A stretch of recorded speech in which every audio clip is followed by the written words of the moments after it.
Vers où on veut aller et quand on a un doute, on s'en parle et puis on se prend un pas, on se fait un point.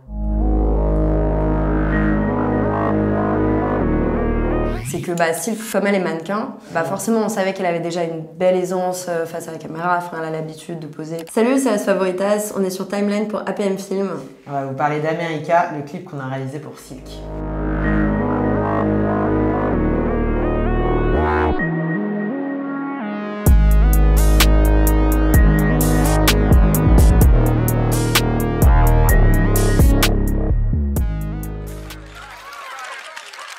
J'ai l'art et la maîtrise. Quand t'es coincé dans la matrice, parle mon frangin. J'arrêterai jamais de viser le sommet. Je connais mes tarifs, paye-moi mon prix. Ce soir, je vise mille et je le hais. Je m'apprête à toucher le ciel. Depuis le début, je sais. On se dessinait pas du tout à ça à la base. On était toutes les deux en fac de lettres, chacune pour faire des trucs différents. Moi, journaliste, Juliette, plus en événementiel. À Paris, à la Sorbonne. C'est un peu perdu. On s'est un peu perdu. Un jour, on s'est retrouvés dans un cours où il fallait qu'on fasse des ateliers et en gros, il fallait qu'on fasse des interviews écrites à la base, quoi. Et on s'est dit, pourquoi on ferait pas un truc un peu plus cool, genre filmer, un peu docu, etc., etc. On s'est lancé là-dedans et puis depuis, on n'a jamais arrêté, quoi. C'était ainsi, les gens te diront que c'est impossible. Mais si tu réussis, ils te diront que c'était trop facile. À l'époque, on avait 19 ans, je crois, et on était, je sais pas, en deuxième ou troisième année d'études. Et en fait, on a commencé à faire ça, on a commencé à shooter pour des événements, des festivals genre d'Ours, les trucs comme ça, où en fait, on faisait des docus en suivant des artistes et tout sur place. Ouais, carrément, nous, on aimait trop tout ce qui était musique et tout, donc ça a permis de mettre un premier pied dedans, en gros. On était à deux doigts de se lancer, et en fait, on avait toutes les deux des envies qui étaient encore dans un coin de notre tête, en termes d'études ou quoi, donc on s'est dit, viens, on continue, on fait chacune un peu notre route et aussi notre propre expérience chacune de notre côté. Quitte parce que se lancer en duo c'est cool, mais ça peut aussi avoir des frustrations si tu t'es pas aussi développé toi-même personnellement.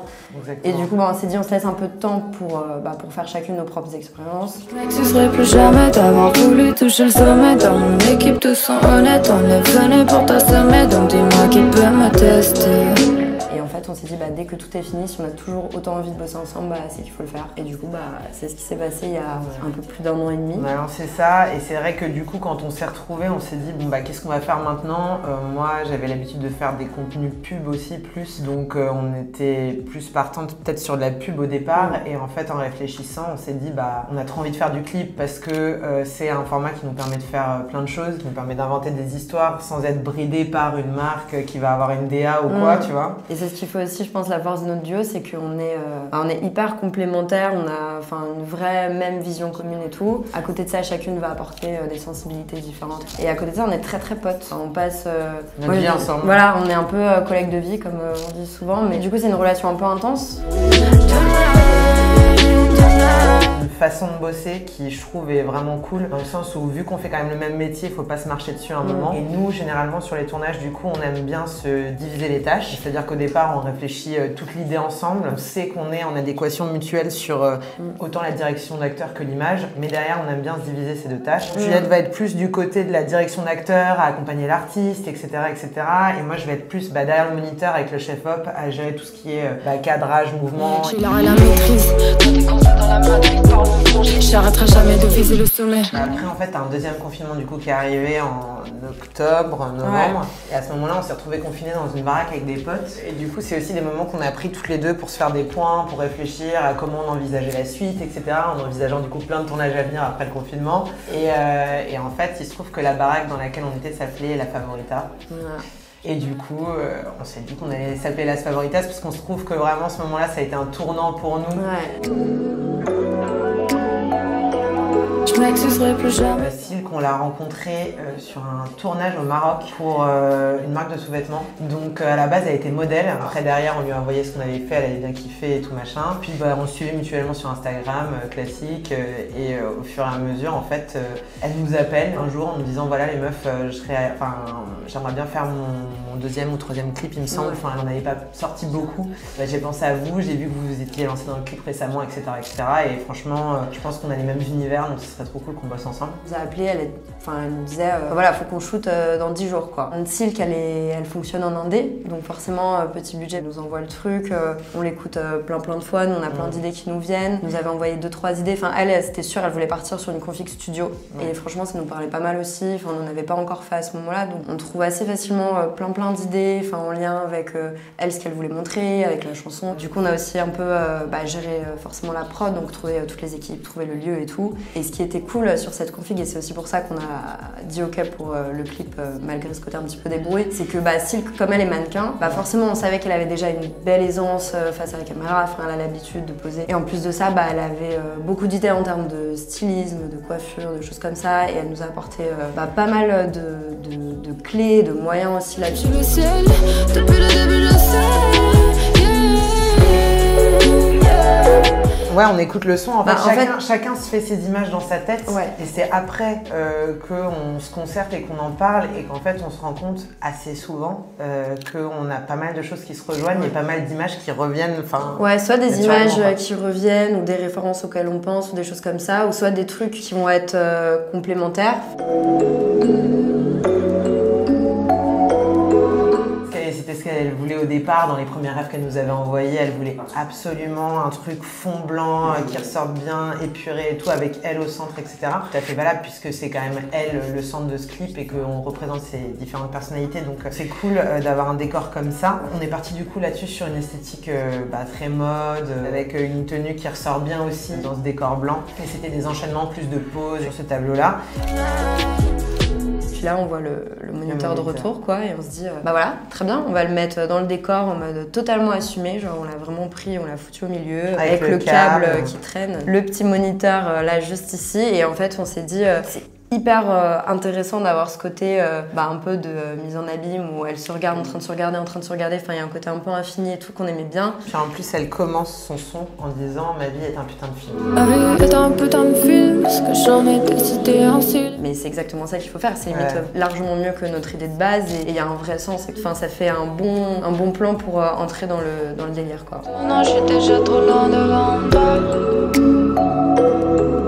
Pour ce décor, du coup, en fait, il y a un moment dans la musique qui est au début, du coup, là où on voit apparaître ce plan, où en gros, il y a Silk qui parle, qui chante, et derrière, il y a une espèce d'écho. Non, je suis déjà trop loin devant toi. C'est pas du tout la même énergie dans la voix, et nous, tout de suite, on a pensé que ce serait hyper intéressant d'avoir un dialogue de Silk à Silk. On voulait déjà une Silk hyper affirmée pour avoir les premières paroles qu'on entend. Donc un truc un peu, vraiment hyper sûr d'elle, qui lance des regards calmes, qui se regarde elle-même. Donc c'est pour ça qu'on a ce miroir. On aimait beaucoup aussi le mouvement de le regarder, de se remaquiller, d'avoir un petit moment où d'un coup elle se retourne face caméra, qu'elle s'adresse à un moment au public au moment où on s'y attend pas forcément. Elle au départ, notre fameuse Silk du premier plan, et a été positionnée devant un fond vert du coup. C'est là qu'on a fait faire ses actions. On a enchaîné sur le plan serré où du coup elle a une attitude beaucoup plus discrète, beaucoup plus réservée. Donc elle regarde pas toujours la caméra, elle a le regard un peu fuyant, etc.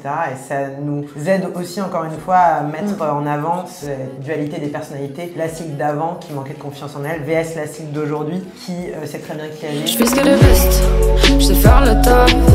T'es pas dans ma veste, le temps je me couche tard. Ce tableau-là, on avait envie de représenter la Silk artiste, la Silk performeuse, la Silk qui fait le show, quoi, en gros. Donc du coup, il était évident qu'on allait utiliser des rideaux en velours rouge pour le côté du coup théâtral et une lumière un peu chaude, spotlight, pour avoir cette vibe chaud, encore une fois. C'est du tissu au marché Saint-Pierre. On a même, c'est Inlay et Oriane qui ont fait ça. Elles ont collé 2 chutes des tissus parce que c'était pas assez grand pour faire un peu les plis parce que forcément comme il y a les plis, c'est divisé par 2 limite. Donc c'était de la colle à tissu pour assembler les deux. Et après sur une petite barre avec des pinces. Elle a eu la chance, elle, avant d'avoir un pote chorégraphe avec qui elle avait bossé un peu. On n'avait pas de chorégraphie précise, mais elle avait en tête un peu les moves à faire, très prononcés, très marqués et tout, très assumés. Et je trouve qu'elle l'a très bien fait. C'est encore une fois, ça allait de manière super fluide et tout. Je pense qu'on avait en tête plus ou moins les mêmes choses. En termes d'effets, c'est vrai que nous, on aime vraiment être dans la subtilité, on n'aime pas quand il y en a des caisses, on aime bien quand c'est justifié surtout, donc c'est vrai qu'on a vraiment choisi nos moments pour en rajouter. Sur lui, en fait, l'idée, c'était un peu de se remettre dans le délire silk artist, donc aussi en mode photoshoot, et c'est vrai que sur cette light rouge, on a été pas mal inspiré par des photos, justement, que ce soit celle de Laylo, ou même d'autres refs, c'est de Hélène Chen, une photographe qui est venue d'ailleurs sur le shoot faire aussi quelques photos, qui avait ce même délire fond blanc, lumière très rouge aussi, du coup, sur elle, qui en plus fait résonance avec le tableau d'avant, avec le spectacle. C'est une meuf qui sait se mettre dans tellement de personnages que du coup, si tu veux, c'était assez facile de mettre ça en scène avec elle parce qu'elle savait exactement quoi faire. Dès que tu lui donnais une direction, en fait, tu lui disais, bon voilà, là on va être plus dans ce mood-là, tu vois, c'était évident quoi. Encore une fois, rajouter donc du coup un petit effet de glow, de flou sur les contours, voilà, purement esthétique comme choix. Et on a changé d'ambiance parce que justement là il s'agit d'une pause dans la musique, on l'avait déjà anticipé au départ, c'est en fait il y a un gros break dans la musique où tu entends un peu des voix et en fait on s'est dit bon bah voilà, étant donné qu'on met en scène quand même une Silk aussi qui est un peu dans son ego trip d'artiste etc. On est parti sur un strombo parce qu'on voulait vraiment cet effet paparazzade etc. où elle en fait du coup des caisses, donc à faire des bisous à la foule, à saluer, à taper la pause, mais encore une fois toujours dans la subtilité parce qu'on joue avec ses ombres, enfin, tu vois il y a des moments où on la voit très clairement, d'autres où on la voit plus. Il y avait comme un espèce de double strombo. Il y en avait un qui était vraiment derrière et un autre plus au-dessus. Et en fait, le fait de les alterner très très vite ensemble, bon, après on a eu mal au crâne je pense pendant 2 heures parce que c'était horrible. On a fait ça pendant 15-20 minutes et c'était voilà. Si, enfin bleuté oui. On a pris cette direction-là. On a aussi voulu bien faire ressortir les couleurs, donc ce qui est de l'ordre du coup forcément du haut au vert, de nos petits ongles juste ici, qui sont quand même très importants dans ce clip parce qu'on les voit beaucoup. Sur le titrage, on a voulu faire un truc un peu qui shinait, tu vois, donc délire années 90, 2000, avec la petite brillance et tout qu'on voit subtilement, et avec une typo qui fait un peu plus futuriste et tout. Ouais. Et puis après, il y a tout le cartel de crédit de fin qui nous a bien animé aussi sur la fin. Bah, c'est vrai que... En gros, l'idée, c'était de refaire, tu vois, le délire photomaton, donc avec les 4 photos, et qu'en fait, chaque partie de photo, ça représente une des personnalités qu'on a vues pendant le clip. Et donc avec, après, tout ce délire papier, impression, avec tous les petits détails, les codes barres, tout ça, quoi. Ce qui est cool aussi, c'est que comme nous, on fait des projets où on fait à la fois du clip, mais on fait aussi des projets un peu plus portés sur la mode ou des choses comme ça, c'est que ce clip, en fait, ça nous fait une bonne rêve pour les deux. Clip, truc un peu plus fashion et tout, et que on peut gérer des configs fond blanc, pouvoir occuper l'espace, pouvoir trouver un rythme et tout là-dessus, c'est cool quoi. On a préféré bosser avec quelqu'un d'autre qui avait un regard extérieur et avec qui on avait déjà bossé d'ailleurs, on aime beaucoup son taf, c'est Thomas Penaud, du coup qui nous a créé toute une structure sur ce clip, un vrai squelette pour des questions de temps. Nous on a repris le relais sur les finitions on va dire. Alors l'étalo c'est Maxime Garneau du coup avec qui on avait déjà bossé sur pas mal de nos projets aussi, on aime bien fidéliser et c'est un mec encore une fois à qui on fait confiance les yeux fermés. C'était super important pour nous de bosser avec quelqu'un de confiance sur ce clip parce que étant donné qu'on a beaucoup d'ambiances différentes, il fallait qu'on trouve une vibe un peu partout. On savait aussi qu'on allait bosser sur plusieurs séances parce que prendre du recul un peu sur tout ce qu'on avait fait. C'était Las Favoritas pour Timeline sur APM Film. Tenez-vous prêts pour 2022 et à bientôt.